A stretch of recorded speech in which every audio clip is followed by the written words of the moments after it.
congregation have not waken up from the celebrations of almost 2 weeks. So we have a lack of attendance and weather is not comfortable enough to get out. So sometimes from last year onwards, when I switched my sermon immediately after the gospel reading, one of the reasons I did was, it is not only that traditionally in the ancient times this was the appropriate time. Another thing was to make the life of those who come late more comfortable. Because they come late because they don't want to spend too much time in the church. So I would rather say the sermon in the beginning instead of making them sit through another 10 minutes of my sermon. So today, as we listen to the gospel narrative of Luke, who has given one of the best narrative of the early life and the birth of Jesus Christ,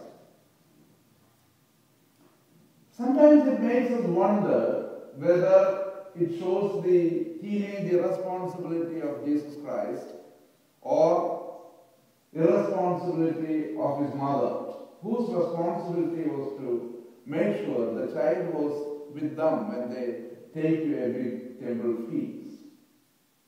Because this is the only way our human mind is conditioned to think.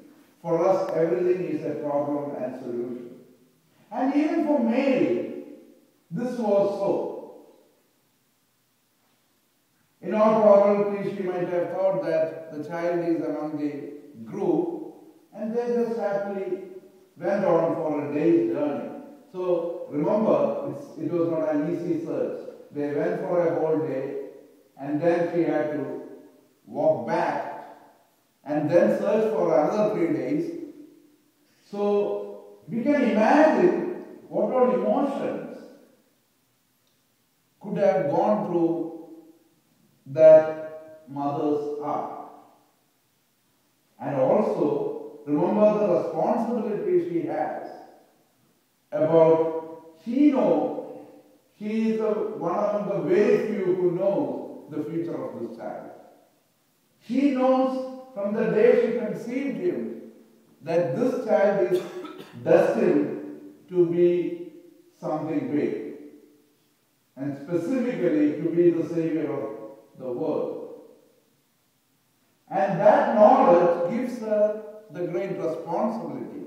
And now she is more worried because now the whole future of the universe itself is in peril, because if something happens to the child, and on the other hand, she doesn't realize this is not an ordinary average child. Because if God has decided for this child to be the Savior, and if God is the one who is incarnate, sometimes we forget that God knows the rest. Because every time, repeatedly we see this theme comes up. The King Uzziah tried to save the ark by touching, and he was punished with death. And many times in our church life, in our life generally, we think we are responsible for God rather than for ourselves.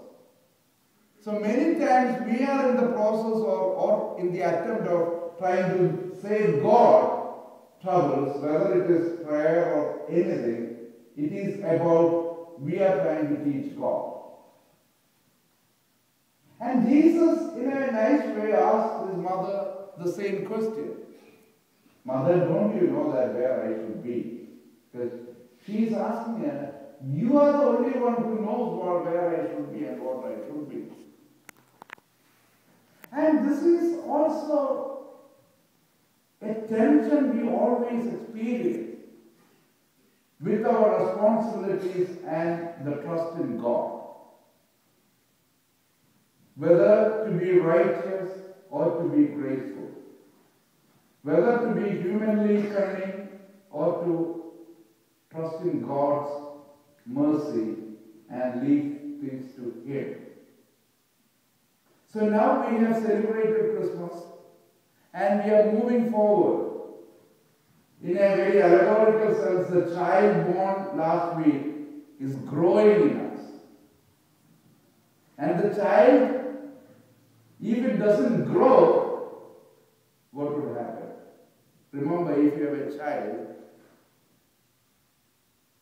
and it may be cute, it will be nice to hold a 1-year-old baby, but for the next 20 years, if the child decides to remain 1 year old, that wouldn't be an ideal thing. So we have to let Jesus Christ, who grew up, who was born last week, to grow in us to its full maturity. And that is the pain Mary is feeling now.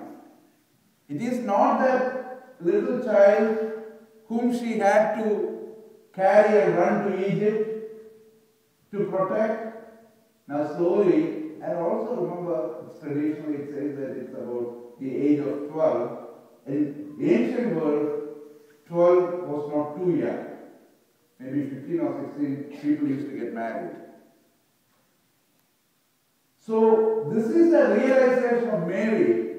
This child is not going to be here too long. And similarly, for us, we need to realize and let that little babe born in the manger to grow to its full maturity. And when that child grows up in our heart, we have to submit to the transformation He will take us. Not that we try to transform Him. Sometimes I wonder that the cuteness of the baby in the manger is one of the reasons we celebrate Christmas more important than Easter or crucifixion. Because these are not comfortable thoughts, death and pain and suffering, but holding a cute little baby with all the funny decorations is more fun than remembering the cross and the prostration and the pain. But the child born have to. Only then the purpose for which that child is born will be fulfilled. Similarly, only when the child grows in our soul, our purpose of being a Christian, to bear witness to that child who was born in the manger, as a homeless child, immediately after the birth became a refugee running around. He was never identified with the palaces, but with the homeless and the refugees and the little people, so-called little people, or no people.